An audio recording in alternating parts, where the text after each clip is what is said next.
Hola, aquí estamos en la segunda parte de la lección número 29 del curso de Razonamiento Lógico Matemático 1.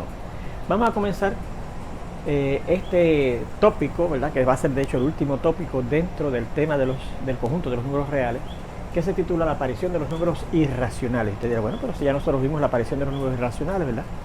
Pero si usted se da cuenta, todos los conjuntos de números, los naturales, los cardinales, los enteros, los racionales, fueron apareciendo o fueron siendo descubiertos por la humanidad a través de nuestro amigo Pablo, según le fueron apareciendo unas necesidades, ¿verdad? Y cuando llegamos a estudiar el conjunto de los números racionales, vimos que a esos conjuntos de números, a esos números racionales le corresponden fracciones decimales periódicas. Y viceversa, si usted tiene una fracción decimal periódica, puede encontrar el número racional en forma de fracción común que le corresponde a esa fracción decimal periódica, ¿verdad? Y entonces yo les presenté un número que no era una fracción decimal periódica, ¿verdad? Era que decía .1, 0, 1, 0, 0, 1, 0, 0, 0, 1, etc. ¿verdad? Y que entonces al no ser periódico, pues no podía corresponder a un número racional y por lo tanto eran los irracionales, ¿ves? Pero fíjense que se los traje por los pelos a los irracionales, ¿ves? Pero no lo vimos que surgieran por medio de alguna necesidad. Pues en esta sección, en este tópico, vamos a ver una necesidad que tuvo el hombre y que le trajo como consecuencia el descubrimiento de la existencia de los números irracionales. Bien, eso es lo que hemos explicado aquí, ¿verdad? Hemos visto que cada conjunto numérico ha surgido como resultado de alguna necesidad de la humanidad, visto, claro, a través de los ojos de Pablo, ¿verdad? Por ejemplo, los naturales, por la necesidad que él tuvo de contar nuestras posesiones. Tenía que saber cuántos cerdos tenía, cuántas vacas tenía, cuántas cabras tenía, cuántos conejos tenía, cuántos pollos tenía, etcétera, ¿no? Segundo, descubrió la cantidad ninguna cuando hubo aquella inundación, ¿verdad? Y don Pedro, su vecino, le preguntó a Pablo, mira, ¿cuántos conejos te quedaron? Y Pablo puede contestarle, se quedó sin habla, porque no tenía ningún número que indicarle, ¿verdad? Y descubrió que había otro número, que era el 0, que representaba la cantidad ninguna, y que no se había dado cuenta de eso porque los que conocían porque cuando tenía algo empezaba a contar en el 1, ¿ves? Pero no empezaba a contar el 0 si no tenía nada, ¿verdad? Pero descubrió que existía ese número 0, ¿verdad? Bien, luego aparecieron, o él descubrió, Pablo, ¿verdad?, el conjunto de los números enteros. Y eso le ayudó a manejar las deudas. Cuando él quedó a deber, por ejemplo, a don Pedro, aquellos 2 cerdos, ¿verdad? Cuando hizo el intercambio de casas y fincas con don Pedro, le quedó a deber 2 cerdos y entonces tuvo que representar esa cantidad de cerdos con un numeral que era una rayita con el 2, ¿verdad que sí? Bien. Luego le apareció, o él descubrió el conjunto de los números racionales, cuando tuvo que entender cantidades que eran menores de 1, ¿verdad? Al tener que repartir o distribuir entre entes, ¿verdad?, entre varias personas. Aquella repartición que hizo de un pan que sobró entre 4 amigos que vinieron a una fiesta en donde él había invitado 5. O él mismo pensó, bueno, y si hubiesen habido 3 amigos de los 5 que vinieron, pues no se hubiesen sobrado 2 panes que había que repartirlos entre 3 amigos que vinieron, ¿ves? Pues esas cantidades, él se dio cuenta que no eran enteras, ¿verdad? Eran lo que se llaman racionales, ¿verdad? Que correspondían a partes de un entero, ¿verdad? Partes de un entero. Bien, cantidades que eran menores, por ejemplo, de 1, ¿verdad? Y entonces descubrió también que eran cantidades entre el 1 y el 2, entre el negativo 1 y el negativo 2, entre el negativo 2 y el negativo 3, entre el 100 y el 101. Habían otros números que él no había descubierto, pero que descubrió cuando tuvo que repartir aquellos panes, aquel pan entre 4 amigos que vinieron, y que él se imaginó luego, si hubiesen venido 3 amigos, pues le sobraban 2 panes, y al repartirlo entre 3 amigos, esta es la cantidad que le tocaba a cada amigo, además del pan completo que su esposa Beatriz le preparó a ellos, ¿verdad? Y claro, entonces aparecieron los números irracionales, pero yo les propuse una cantidad como esa que mencionamos, ¿verdad? Esta fracción decimal no periódica, .101000001000001, etcétera, ¿verdad? Que entre cada uno y el siguiente uno aparece un 0 adicional, ¿verdad? Tiene ese patrón, pero no es periódica, no tiene un bloque de dígitos fijo que se repita para siempre, ¿verdad? Así que entonces esto no era un número racional y por lo tanto eran números irracionales. Así fue que los trajimos por los pelos a los irracionales. Pero yo quisiera ver qué necesidad tuvo la humanidad que los llevó a descubrir, a que aparecieran los números irracionales en su conocimiento, ¿verdad? Pues miren, Vamos a ver esta definición. Dice, sea A un número real positivo o cero. La raíz cuadrada principal de ese número A, real positivo o cero, denotada con este símbolo, una especie de casita parecida a la casita que usted usa para efectuar una división, ¿verdad? Pero no es esa misma casita, ¿verdad? Tiene esa forma, ¿verdad? Con el número A, ese número real positivo o cero dentro, es aquel número que vamos a llamar R, también real positivo o cero, igual que el número al cual le esté buscando la raíz cuadrada, de modo que cuando yo coja esa supuesta raíz cuadrada del número A, esta cosa que está aquí, y cuadre ese número, me va a dar ese número A. Pues en este símbolo, a este número que está ahí dentro se le llama el radicando.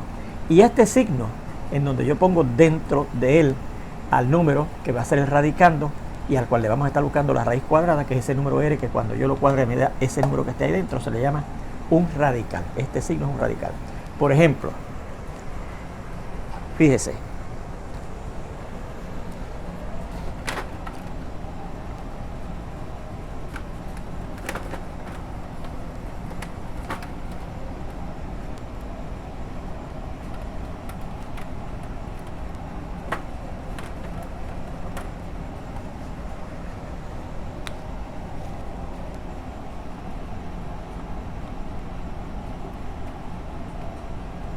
si yo le digo, yo les presento esto, el radical con el radicando 100 adentro.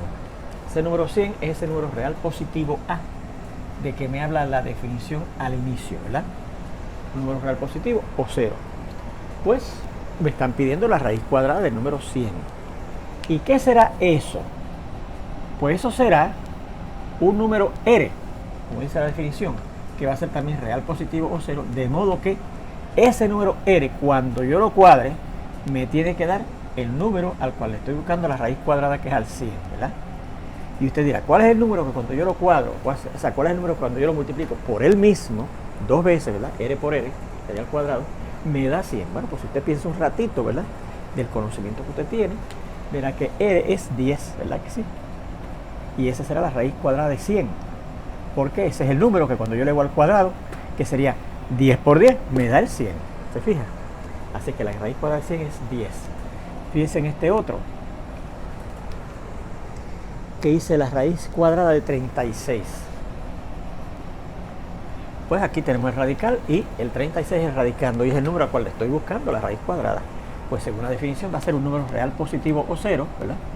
Igual que el 36. De modo que cuando yo cuadre o eleve al cuadrado o multiplique esa R por ella misma, me va a dar 36. Por lo tanto, ¿cuánto será R? ¿Verdad? ¿Cuál es el número cuando yo lo multiplico por él mismo? Me da 36. Pues, según las tablas de multiplicación, es el número 6, ¿verdad?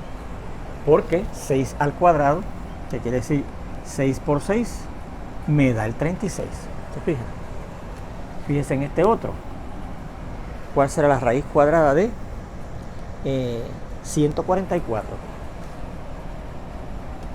Aquí el radicando es 144. Ese es el número A, al cual yo le estoy buscando la raíz cuadrada principal, ¿verdad? Bueno, pues tiene que ser un número R, ¿verdad? Tiene que ser un número R. La raíz cuadrada de 144 es un número R, de manera que cuando yo tome esa R y lo eleve al cuadrado, o sea, cuando yo multiplique ese número R, que supuestamente es la raíz cuadrada de 144 por él mismo, me va a dar el 144. Bueno, pues por la experiencia que usted tiene después de tantos años de aprender a multiplicar números, verá que por lo tanto esa R, esa raíz cuadrada de 144 es el número 12, ¿verdad? Porque 12 por 12, si usted multiplica 12 por el mismo, o sea, 12 al cuadrado, me da el 144. ¿Se fijan? Fíjense en este cuarto ejemplo.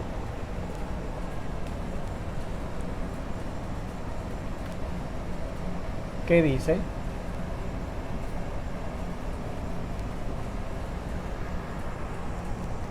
La raíz cuadrada de 121. Bueno, pues eso será un número R, según la definición, ¿verdad? Real positivo o cero, de manera que cuando yo tome ese número y lo cuadre, me da el número 121. O sea, un número que cuando yo lo multiplique por él mismo, me da 121. Pues por la experiencia que usted tiene también, el número R será el número 11, ¿verdad? Un número real positivo que cuando yo lo elevo al cuadrado, o sea, cuando lo multiplico por el mismo, 11 por 11, da el 121. Esa es la raíz cuadrada de 121. ¿Okay? Bien, bueno, ahí tenemos esos ejemplos, ¿verdad? Marte comentario, mire.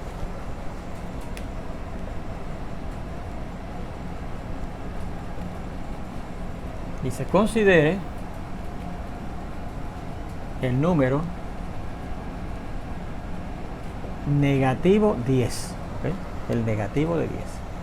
Y vea que cuando yo elevo al cuadrado ese negativo 10,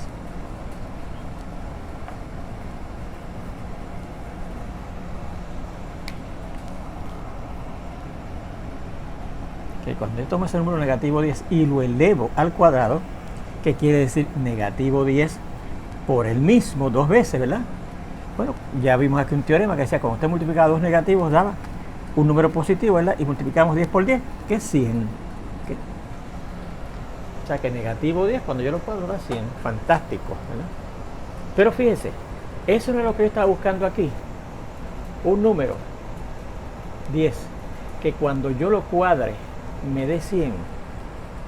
Fíjense que aquí yo dije que el R era 10, ¿verdad? Porque 10 si yo lo cuadro me da 100. Pero ¿qué hemos encontrado aquí? Que el negativo 10 también cuando yo lo cuadre me da 100, ¿verdad? Pues nos preguntamos, ¿será negativo 10 una raíz cuadrada? O más bien la raíz cuadrada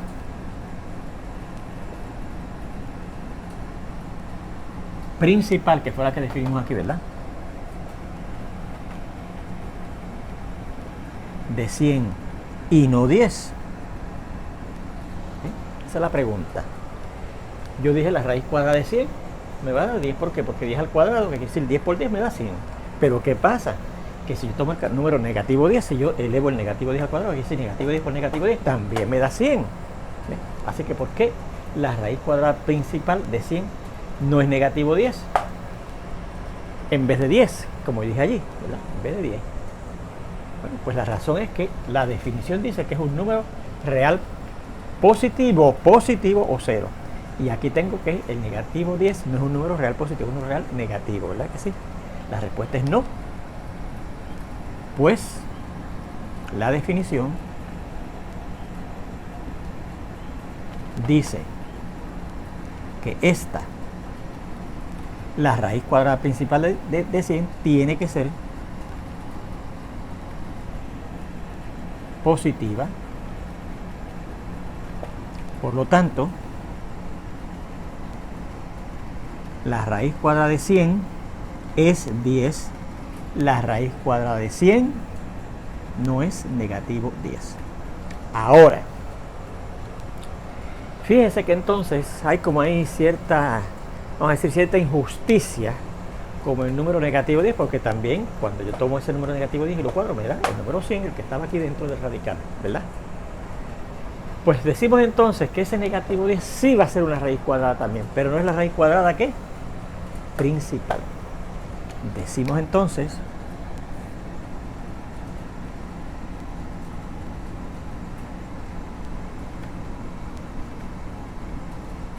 que el negativo 10 es una raíz cuadrada también de 100, pero no es la raíz cuadrada principal, porque la raíz cuadrada principal tiene que ser un número R que sea real positivo o cero, no puede ser negativo, ¿verdad?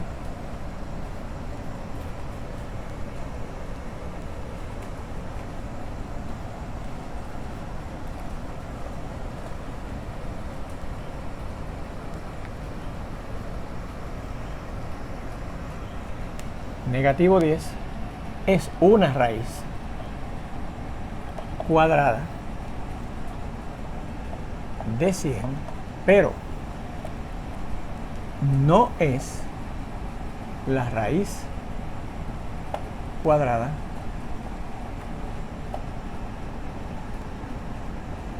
principal de 100. ¿Okay? Bueno, pues mire, así mismo, mire, yo dije que la raíz cuadrada de 36 principal era el 6, Pero negativo 6 también es raíz cuadrada de 36, ¿verdad? No es la principal, porque la principal tiene que ser real positiva o 0 cuando menos, ¿verdad? Así es que, asimismo, negativo 6 es raíz cuadrada, una raíz cuadrada de 36, pero no la raíz cuadrada principal. ¿Sí? También, otra raíz cuadrada de 144, además del 12, sería el negativo 12, pero no es la raíz cuadrada principal, porque la principal es 12 positiva, ¿verdad? También, negativo 12 es una raíz cuadrada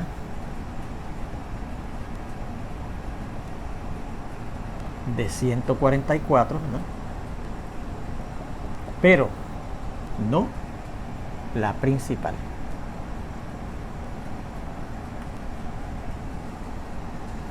Y también, además, negativo 11 es raíz cuadrada de 121, pero no la principal, que es la que es positiva, ¿verdad?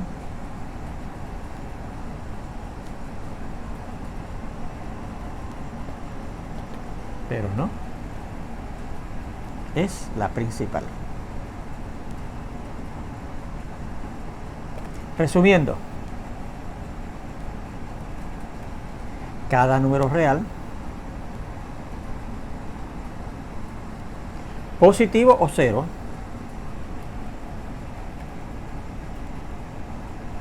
tiene dos raíces cuadradas.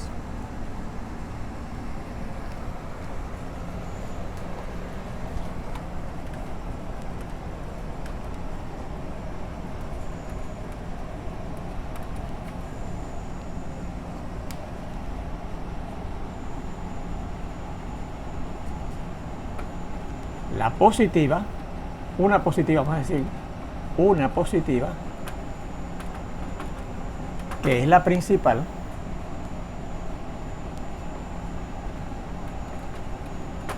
y otra, que es negativa, pero igual que la principal,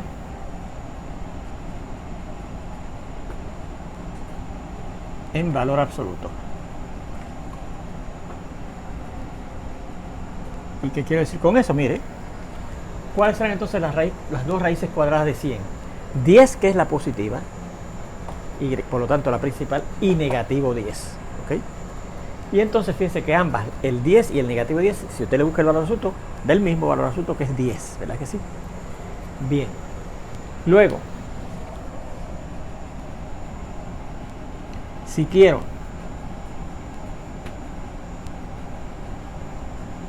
la raíz cuadrada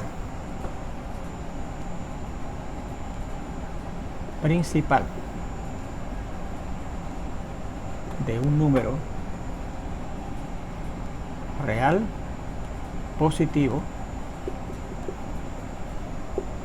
o cero,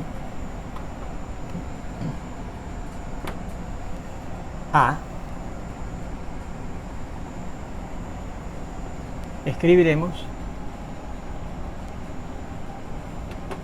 raíz cuadrada de A. Si queremos la negativa, escribiremos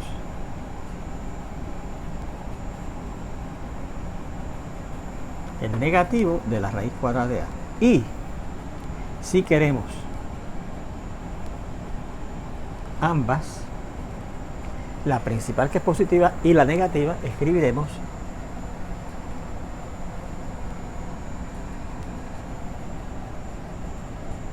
más menos raíz cuadrada de A. ¿Okay? Las dos, la principal y la negativa, que también es una raíz cuadrada de ese número A. ¿Ok? Bien. Finalmente,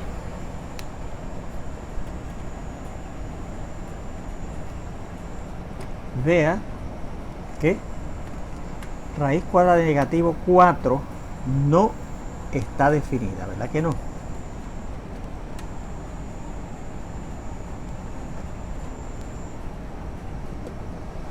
Porque de hecho la definición dice, si yo busco la raíz cuadrada de un número, ese número tiene que ser real positivo o cero. No se la puede buscar un número real negativo, ¿ves? Y usted dirá, pero ¿por qué no? Muchos estudiantes me dicen, pero profesor, la raíz cuadrada de negativo 4 es negativo 2. No, la raíz cuadrada de negativo 4 no es negativo 2, porque si fuera negativo 2, la raíz cuadrada de negativo 4, cuando yo elevo al cuadrado el negativo 2, me tendría que dar negativo 4.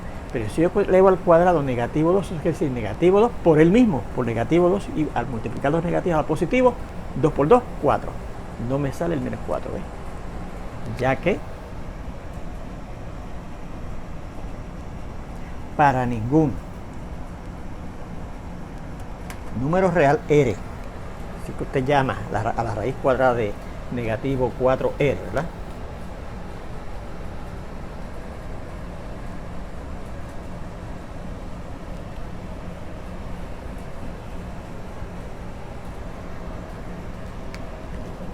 Número real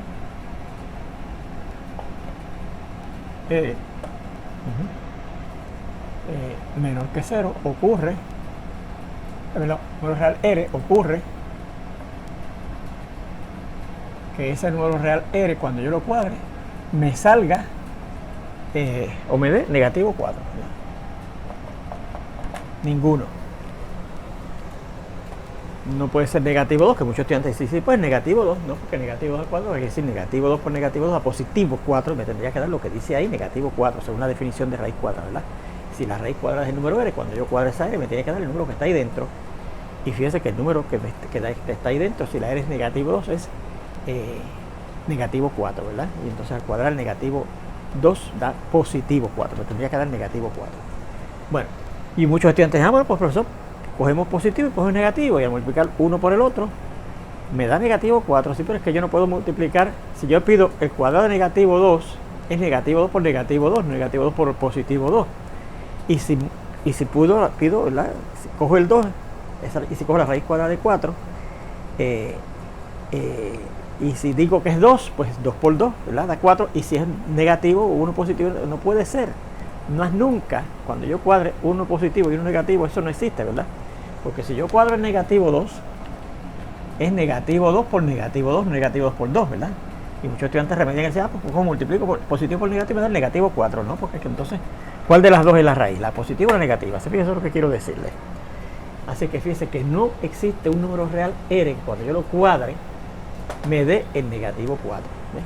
Por eso es que no se puede buscar la raíz cuadrada de algo que no sea positivo o 0 cuando menos, como dice la definición. ¿Ves? Bien, bueno, pues vamos a ver entonces el siguiente teorema. Dice, sea A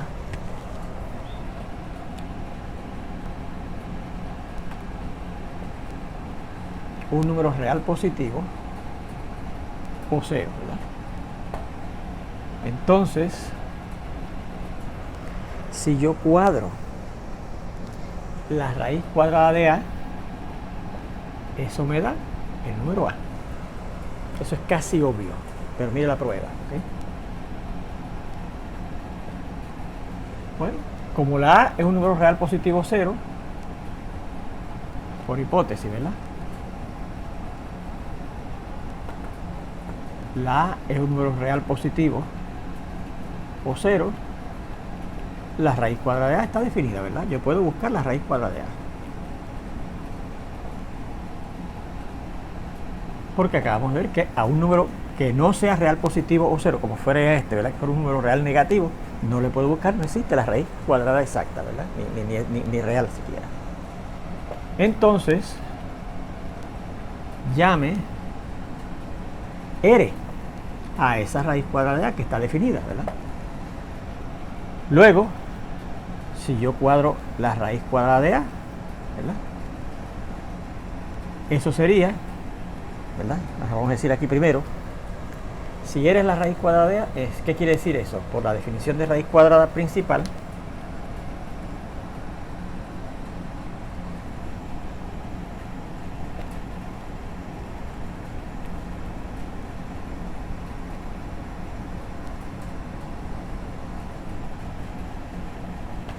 si yo cuadro la supuesta raíz cuadrada principal de A al cuadrado, me da el A, ¿verdad?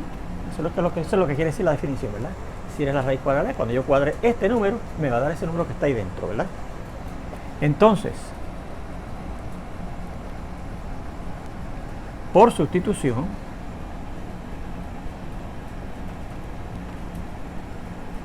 mire, como la R, ¿quién es? La raíz cuadrada de A, pues en esta igualdad yo puedo sustituir la R por la raíz cuadrada de A. O sea, poner aquí en vez de R, raíz cuadrada de A. Y dice que la estoy, ¿qué? Cuadrando, y dice que eso va a ser igual a A.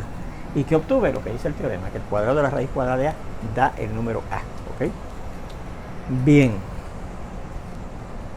Vamos a ver esta definición.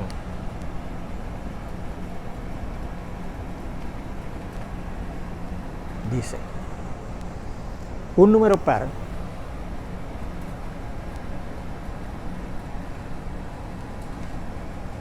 es aquel número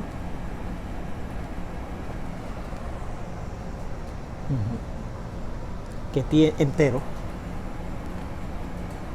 que tiene al número 2 como factor natural.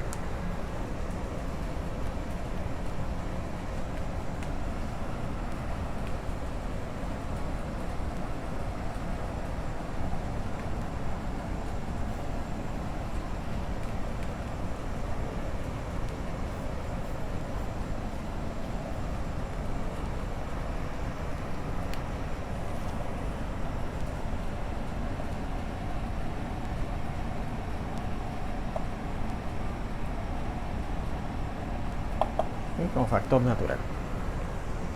Bien, esto es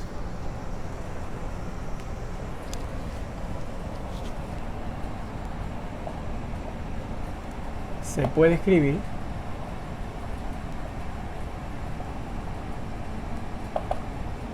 como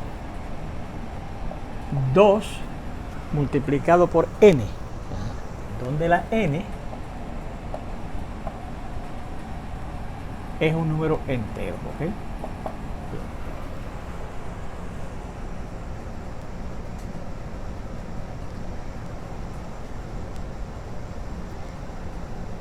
Si el par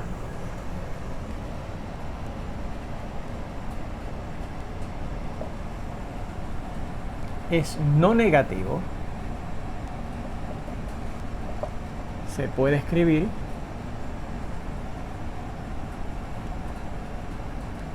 en la forma 2n también, pero donde la n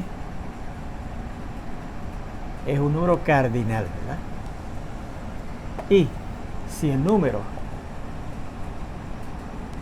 par es positivo, se puede escribir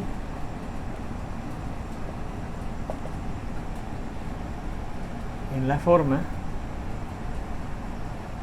2n, donde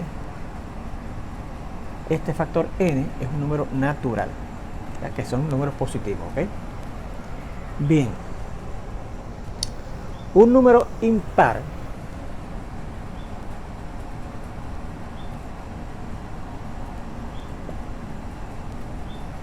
es aquel número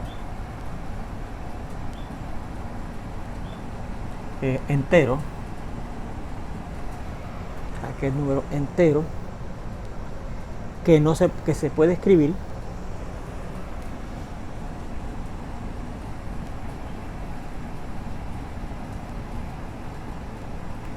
en la forma 2n más 1, donde la n es un número entero, ¿eh? Será un número impar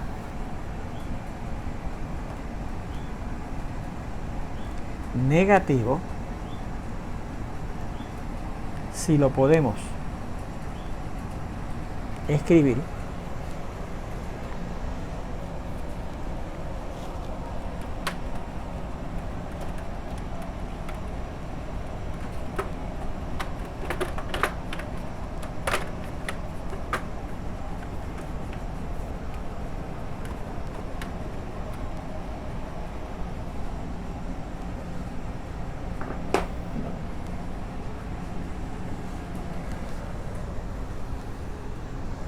si lo podemos escribir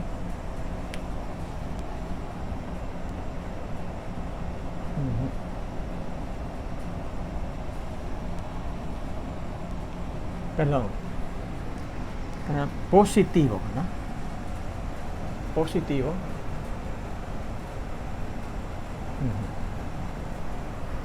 Es el último. Es positivo. Par.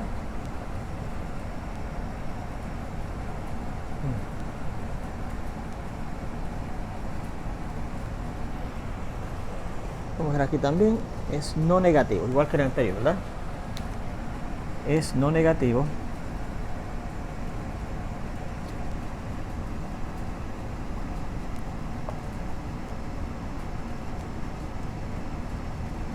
Si lo podemos escribir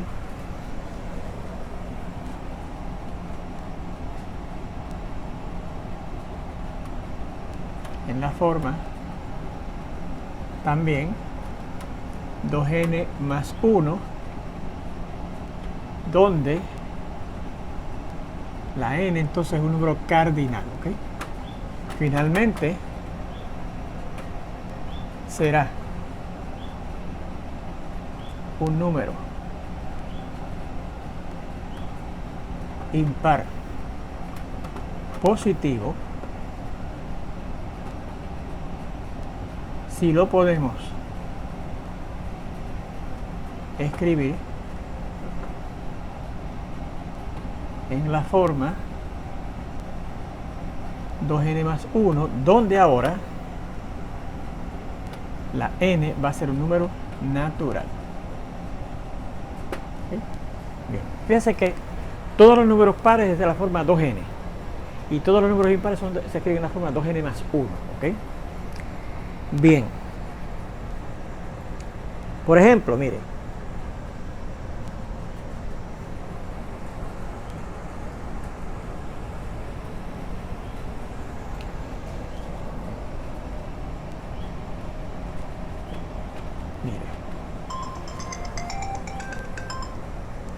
ejemplo, el 28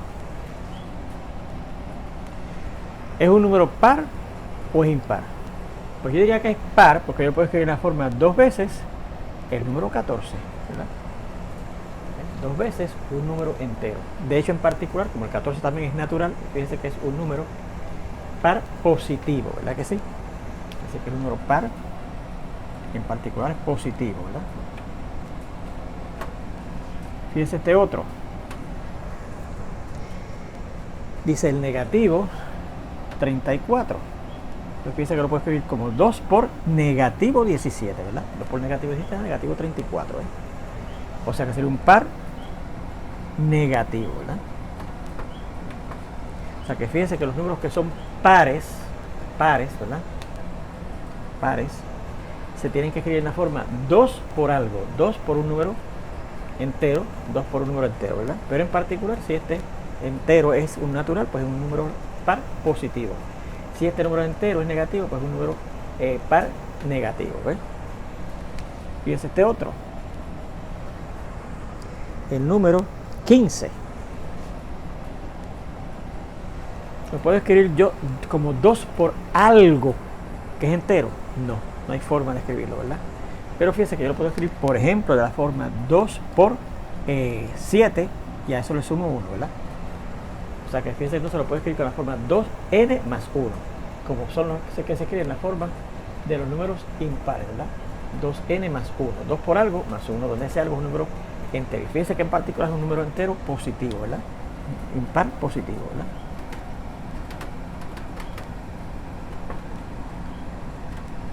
Fíjense este otro. El 45, fíjense que yo tampoco lo puedo escribir como 2 por un número entero, pero lo puedo escribir como 2 por el número entero 22, y a eso le sumo 1, ¿verdad? 2 por 22 es 44, y si a 44 le sumo 1, me da 45. Así que fíjense, lo puedo escribir con la forma en que se escriben los números impares, 2 por algo entero más 1, ¿verdad? Así que es impar también. Y en particular, como este n es un número natural, pues un impar positivo, ¿verdad? Igual que en el ejemplo anterior, ¿verdad? que el n que usábamos era el 7, que es un número natural, pues es un impar positivo. ¿Ves? Así que fíjense que los números pares se pueden escribir de la forma 2 por algo, donde ese algo tiene que ser un número entero. Y los números impares se escriben en la forma 2 por algo más 1, ¿verdad? Donde ese algo es un número entero también. ¿Se fijan? Bien. Bueno, fíjense entonces en este teorema que dice: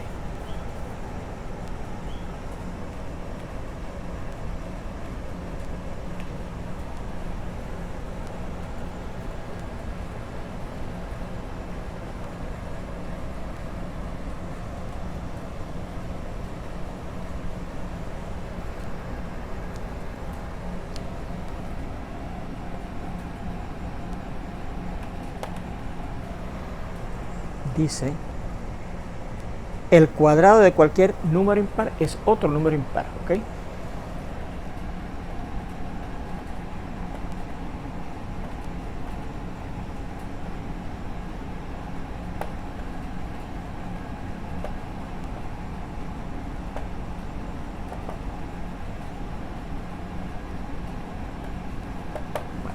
El cuadrado de cualquier número impar, si usted lo cuadra, un número impar, me sale otro número impar.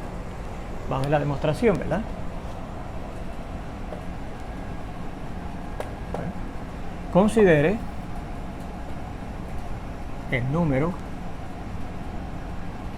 impar 2n más 1, ¿verdad? Donde, claro, la n, según la definición del número impar, ¿verdad?, es un número entero, ¿verdad?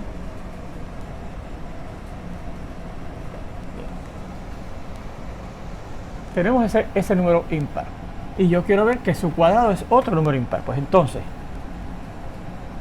el cuadrado de ese número impar, ¿qué quiere decir? Ese número impar multiplicado por ¿quién? Por él mismo, ¿verdad que sí? Ese número impar multiplicado por él mismo 2 veces, ¿verdad? Porque estoy cuadrándolo. Y por la ley distributiva de la multiplicación sobre la suma de la izquierda, eso será este número que está aquí afuera por cada uno de estos dos, y los resultados que me obtengan al yo multiplicar este número que está aquí a la izquierda por cada uno de estos se suman, ¿verdad? O sea, esto será 2n más 1 por el primer número que tenemos aquí, que es 2n, más 2n más 1 por el segundo número que tenemos aquí en esta suma, que es el 1, ¿verdad que sí? Y entonces ahora, por la ley distributiva de la multiplicación sobre la suma de la derecha, yo tendré que coger este número que está aquí a la derecha y multiplicar por cada uno de estos dos y sumar los resultados, ¿verdad? O sea, esto será 2n por 2n más 1 por 2n. Y tenemos aquí más 2n más 1, ¿verdad? Por 1 que da 2n más 1.